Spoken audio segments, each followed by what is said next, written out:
Ombea State House. So you should pray for the State House. Hivyo tu. Just that. Na tusipopaombea, If you don't nyumba pray for itavunjika. the house will break up. Nchi tazama baharini. And the nation will go into the sea. Hii ni Hallelujah TV. Hii ni Hallelujah TV. Tunapatikana kwenye Azam TV other channel.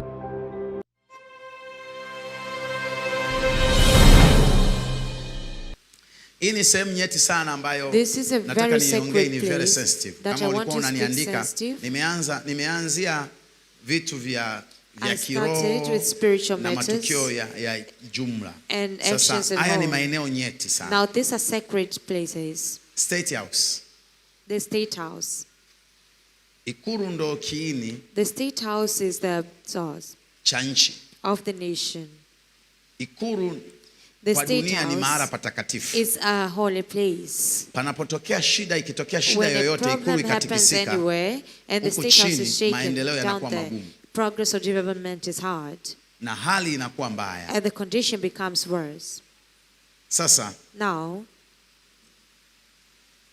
nikiwa kwenye maombi last time, nimeenda mwezi wa 12 I went in December. Nikaa kama nadhani wiki. I stayed almost a week. Nimeomba sana, lakini nilikuwa naomba. So much, and when I prayed, pia nilikuwa naandika kitabu. I was writing the book. Kwenye kingo za bahari. At the sea shores. As I was praying. Kuna pango. There was a cave. It was up on the stone. And I was on the stone up there. Wakati nimemaliza maombi fajiri kama saa 11 saa 12, jua likawa linatoka kule baharini. Lakini ndani ya lile jua ikawa kama kuna ramani ya nyumba. I saw like a map of a house, a white one. Kasikia ndani yangu Roho Mtakatifu ananiambia, angalia ndani ya hiyo nyumba nyeupe. Look within that white house. Nilipoangalia sana ndani ya ile nyumba nyeupe, within that white house, nikagundua kuna watu wawili. I recognized the two mwanaume na people, mwanamke. a man and a woman. Yani bibi na bwana. A man and a woman. Mwanamke na mwanaume. A man and a woman. Nikasikia sauti inaniambia, I had a voice tell me, ile bibi na bwana unayoiona ni kama imebadilishwa. It's like it's changed. Ombea sana hiyo nyumba. Pray for that house. Na baada ya kubadilishwa ile bibi na bwana, ni kama naona vita kubwa. I saw a great war. Iko kwa sababu yule bwana anasema mimi ndo baba wa nyumba hii. I'm the father of this house. Lakini huyu bibi ambao mwanamke anasema hapana, wewe ni msaidizi wangu. You are my helper. Hauoni picha imegeuka? Don't you see the picture of ten? Imegeuka kichwa chini miguu juu. Na nilipoangalia nikaiona ile logo ya bibi na bwana. Vichwa viko chini miguu juu. Kwa nikasikia kwamba ufalme umebadilika. Kwamba huyu anasema mimi ni baba. Huyu akaniambia no, uoni hii imebadilika kichwa chini miguu juu. Mimi ndo, japokuwa ni mama au ni mwanamke, lakini mimi ndo baba. Kwa natakiwa unitumikie. So you're supposed to serve me. Ghafla, suddenly, yule baba that man akaanza vita. He started battling. Kubwa sana. A great battle. Na huyu mama naye akaanza vita. She started battling. Ghafla nikaona ile nyumba imepasuka. And suddenly I saw that house break. Ukuta. The wall. Na ikadondoka. And it fell down. Kasikia sauti inasema, I heard a voice saying, hicho ulichokiona, what you saw, ndo kiko kwenye hiyo nyumba nyeupe uliona inatoka kwenye jua. That you see coming out of the sun. Kutatokea mpasuko mkubwa. And there was a great breakdown. Ambao huo mpasuko nikauona unaenda mpaka kuhusisha bunge la nchi. The parliament of the nation. Na huo mpasuko ukaleta uasi mkubwa wa vikundi. Na mbaya zaidi, nikaona ni vikundi vya mifumo vilivyoko kwenye hiyo nyumba niliyoiona kwenye jua nyeupe. Moja kundi likasema tunasimama na baba, sisi hatujakubali hii picha kugeuka. Na nyingine ikasema tunasimama na mama au huyu mwanamke kwa sababu hii picha imegeuka. Vita ikaanza kuwa kubwa sana. And the battle became great. Lakini mwisho wa siku, at the end of the day, nyumba ikapasuka. The house broke. Kabomoka kabisa. And it broke. Na ilipobomoka, kulikuwa kuna watoto. There were children. Wakaanza kudondoka. Kwa sababu jua lilikuwa linatokea baharini. Wakaanza kudondoka kwenye maji. Wanatapatapa. Wanatapatapa. Na hali ikawa mbaya sana baharini, kila mtu anatafuta kuokoa uhai wake. Everyone was searching to save their lives. Au watoto, kwa sababu baba na mama tayari wameshavunja ile nyumba. The father and mother had already broken the house. Na watu wamedondoka kwenye bahari, and people had fallen into the water. Nikashtuka. And I woke up. Nilipofuatilia, when I followed nikagundua kitu gani I recognized what is going on. Ombea State House. So you should pray for the State House. Hivyo tu. Just that. Lakini hayo mambo 2026, but those things in 2026 you'll see them happen. Na mengine ishara zitaonekana. And other signs will be seen. Usipopaombea, if you don't nyumba pray itavunjika. the house will break up. Nchi tazama baharini. And the nation will go into the sea. Kwenye eneo hilo naomba ishia hapo, kwa sababu huo mpasuko utatengeneza magaidi, uasi ndani ya mifumo ya hiyo nyumba, na kutatokea shida kubwa sana sababu ya migawanyiko itakayotokea. Lakini watakaoathirika ni watoto, sababu nchi itaingia baharini. Mpaka ije uokolewe, uko mbele, nitakwambia nini kinatokea. Naomba kwenye eneo hilo niishie hapo, kwa sababu very sensitive, naiongea sana kwa umakini ya kile nilichokiona. Lakini baada ya hii issue kwenda bunge, nikaona jengo lile la Oval la bunge lile. I saw the building of the parliament. Kuna mambo mengi sana yatakuwa yanatokea, ila kila kikao kama nilivyosema, but every time it is said, kutakuwa kuna kiti kinakuwa tupu, kinabaki wazi. Ushirikina, sorcery, utatanda, vitendo viovu vya kutisha, usaliti, betrayal, na mambo mengi sana. And a lot of things. Lakini nikasikia omba huyo kiongozi wa ule muhimili, speaker wa bunge, the leader of that pillar, the speaker of the parliament, that na viongozi wake juu ya kuongoza hadi mwisho. Unaweza kutokea shida, kutokea mabadiliko kama ya bunge lililokuwa kutokea la Ndungai, na bunge hili lingine, kutokea mabadiliko kabla ya muda, au kutokea shida mle ndani. Ombea yule mwenye muhimili. Lakini wakati namwombea yule mwenye muhimili aliyopo, nikaletewa speaker aliyemwachia huyu, kwa sasa, yule mama, that woman, kwamba ana neema, nikaona mbele yake kuna nyota inawaka kubwa sana, lakini ghafla ikazimika, but it went off suddenly, na watu wakawa wanapambana kuizima sana, and people battled to put it off. Kasikia tu muombe huyo mstaafu aliyemaliza muda wake, retired one that has concluded her year.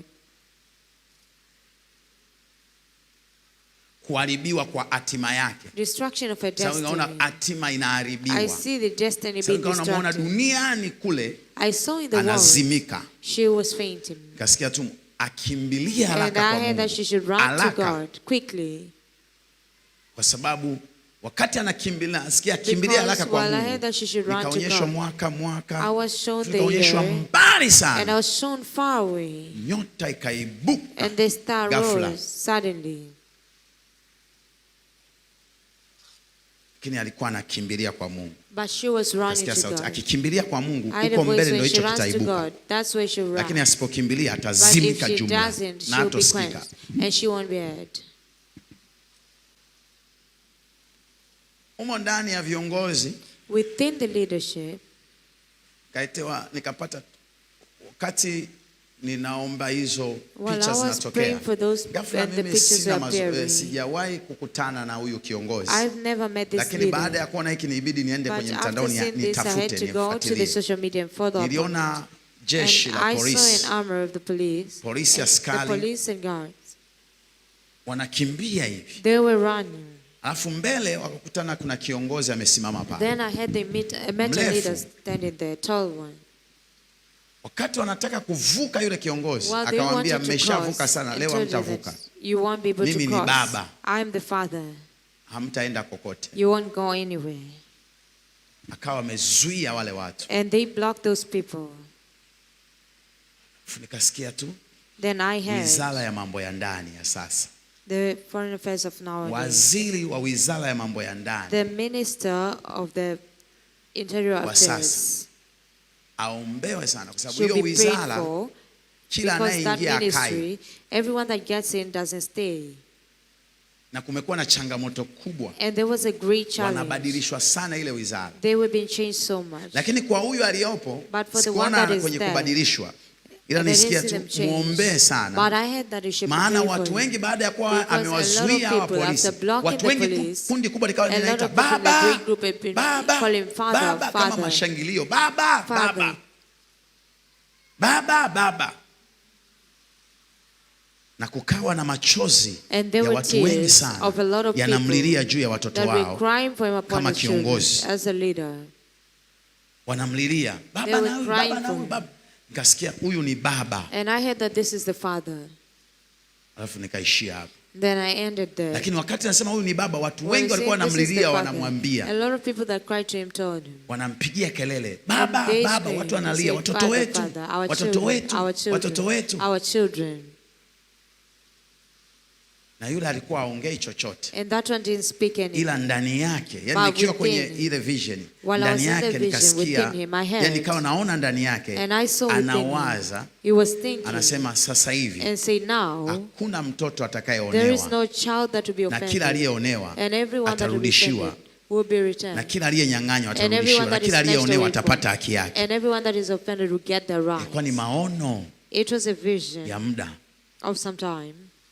Kini watu wanaita baba, baba. But people call him father, father. Nikasikia ombea huyu. I had prayed for this. Kwenye hiyo wizara yake. In that ministry. Kuna wakati. There is a time. Ataitwa baba, baba. You'll be called father, father. Alafu nimeandika hapa. Then I wrote parable. Yani hiyo baba ni fumbo, parable. The father is a parable.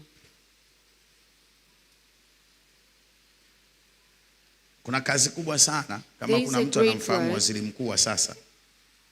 If there's someone that knows the prime minister right now. Kwa sababu ghafla, because suddenly, niliona hii ofisi yake. I saw his office. Kuna ghasia kubwa. There is great disaster. Ghasia kubwa. There is great disaster. Ghasia, watu wanapiga mateke, wengine wanarusha meza, wengine wanafanya hivi. Alafu yeye akaja akiwa mnyenyekevu sana. While he was very humbled. Akawa na nguvu ya kutaka, anajaribu kubadilisha kile kinachoendelea, ile ghasia. Lakini cha ajabu, watu wakaanza kumpigia kelele. Yani kama kuzomea hivi. Like mock him. Anajaribu kutuliza. And he tried to calm them down. Analeta kama mtazamo chanya na mabadiliko. He brought like a positive attitude. Lakini pakawa patuliziki ile ghasia. But that disaster was not calmed down. Na baadaye, and then later, nikaona kama lile paa la juu, I saw the rooftop ya ile kwenye eneo linafanyika ghasia ni kama linaondoka. Place where there was violence, it's like it was leaving. Alafu and then kama kuna mkono ambao sikuelewa ni. It was like there was a hand that I didn't understand. It was very huge. And it held him. Alafu sauti haitoki. And the voice didn't come out. Ghafla akapata nguvu. And suddenly he got strength. And he calmed down the violence. Kwa taabika sana. In great struggle. Nikasikia sauti kwamba huyu, I heard a voice saying this one. Kwenye ofisi yake kutakuwa na ghasia. In his office there will be violence. Huku nyumba ile itakapovurugika, yeye anatakiwa kuwa na nguvu ya mkono wa kumshika. Asipofanya hivyo, ile ghasia watu watamzomea. That violence people will mock him. Anajaribu kutuliza, lakini watu wanapiga kelele. Lakini ulivyofunguka lile paa, ule mkono ukamshika. And that hand held him. Pata nguvu. Akatuliza kwa ugumu sana na akawa amechoka sana. Akasema mimi baada ya hapa sitaki tena. Siendelee. Kukaa kwenye hii ofisi. To stay in this office. Kwa hiyo naongea ni vile parable. So I'm speaking in a parable. Utanielewa baada ya kuwa kuna mambo yanaanza kutokea. You understand after the things that happen. Mahakama. The judiciary. Mahakama. The court. Mungu ameniambia Mungu anarudisha. God told me that he's returning the light. Na mwanga. The light. Kwenye mahakama. In the judiciary. Mahakama inarudi kwenye misingi yake ya haki. The court is coming back into its foundation of right. Ombea sana judge. But I heard that you should pray for the judge that is there. Sababu nitaongea tu ile sauti, yani kama nisikia mtu anasema tutafanya zengwe. I heard because he's saying that we will make violence. Lakini nasikia zengwe. Violence. Fanya kama zengwe, kama kitu fulani cha kumprove kwamba atoshi. It is like something that proves that it's not kuleta haki. They'll start to battle to bring the right. Haki na heshima. The right and honor. Hawataki kusikiliza maagizo. And they don't want to listen to instructions. Wanayomwamuru wengine. That others command. Mimi kisheria na mahakama inatakiwa kuwa hivi. Kwa hiyo haya kwenu hapana. This one of yours, no. Ghafla ikatengenezwa zengwe kama la kudhuru. Suddenly it was like they made up to attack his systems. Na ili atoke kwenye ile. That he comes out of that. Kwa kuna vitu heshima inarudi. So there are things that honor will come there. Kuombewa sana huyo judge. But it's supposed to be prayed for so much. Anayesimamia mahakama. The one that stands for the court. Na watu wake walioko chini. And the people that are under him. Ili awe na moyo. That he has the heart. Wasigeuze moyo wake. He should not turn his heart. Kwa sababu atakuwa na mapambano magumu ya kivita kali sana kwenye hiyo eneo lake kwa ajili ya hiyo haki. In that sector for the rights. Hii ni Hallelujah TV. Hii ni Hallelujah TV. Tunapatikana kwenye Azam TV Other Channel. YouTube andika Hallelujah ya Kiswahili kisha malizia na TV. Instagram